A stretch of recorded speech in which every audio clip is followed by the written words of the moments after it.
It's fundamental contract law. Every first-year law student knows it. Something must be given for something in return. It's called consideration. Example, you have a house for sale.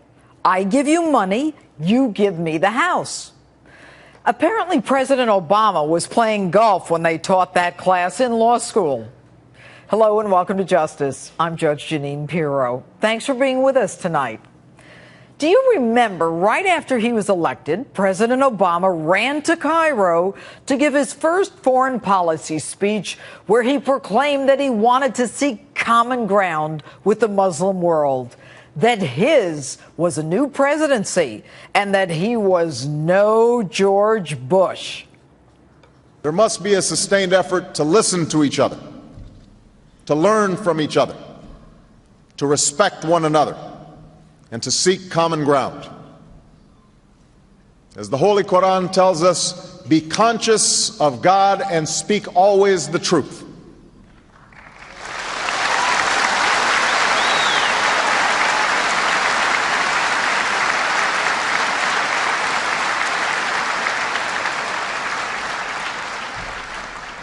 That is what I will try to do today. Mr. President, with all due respect, I have news for you. George Bush was more popular in the Arab world than you are right now. The truth? Your indecisive, unclear, and feckless foreign policy has literally run our relationship with that region into the ground. And here's the rub. You've been giving billions of our dollars to countries who not only give us nothing in return, but who literally hate our guts. Remember these scenes from last year and that Arab Spring where you predicted good things were happening in the Arab world? The dawn of democracy is coming? But how long are we supposed to wait for that dawn? And how many sleepless nights do we have to go through to get to it?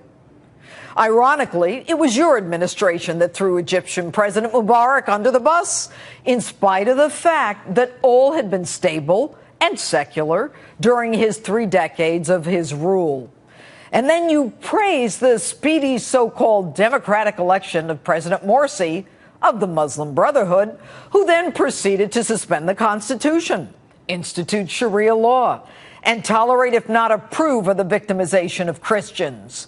And then, when the Egyptian people had had enough, you still support the other guy right to the very end. Your deputy press secretary says that this interim secular government should refrain from violence and resolve differences peacefully with the fanatical Muslim Brotherhood. This after your crack Secretary of State had just praised that interim government for restoring democracy. Hell, why make friends when you can make enemies by simply being your wishy-washy self? And now that they're under a state of martial law, we tell the new government to resolve their differences through dialogue. Really?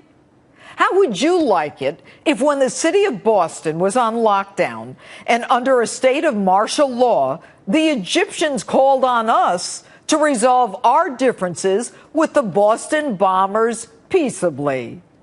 How can one possibly resolve differences with Islamist fanatics who burn Christian churches, about 50 they say so far, topple police vehicles and use women and children as human shields, and have as their mantra, with life, with blood, we sacrifice for Islam?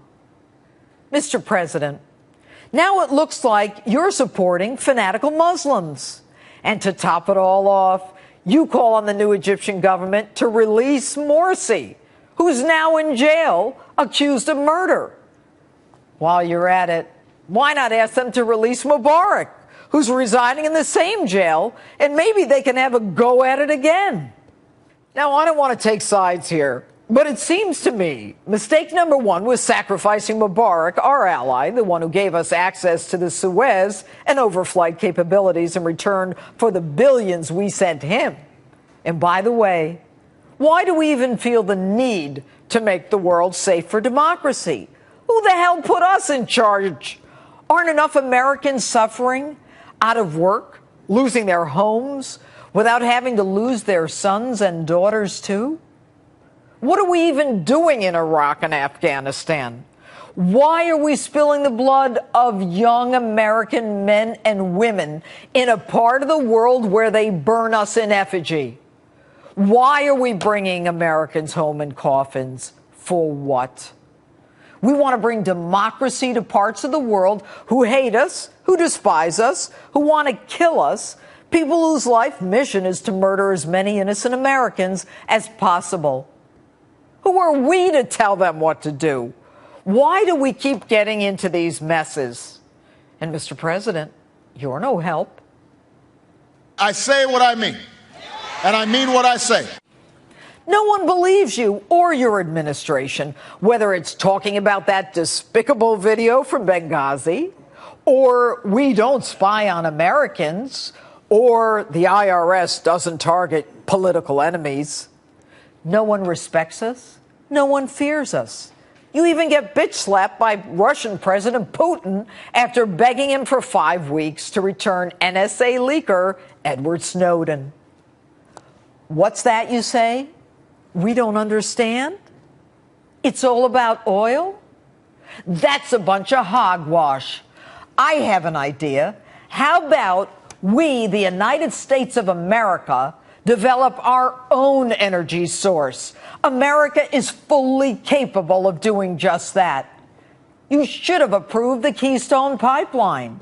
You shouldn't waste our money on your political bunglers' harebrained solar energy nonsense, also known as Solyndra, to the tune of $500 million of our dollars. You should develop the technology that allows us to drill for oil and the fracking that we need to be energy sufficient. But I'm sure you're probably too busy honing your golf game and going to those highfalutin cocktail parties right now.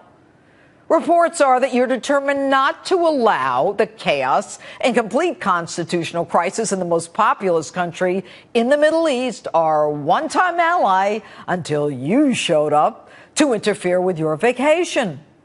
But then again, that's no surprise.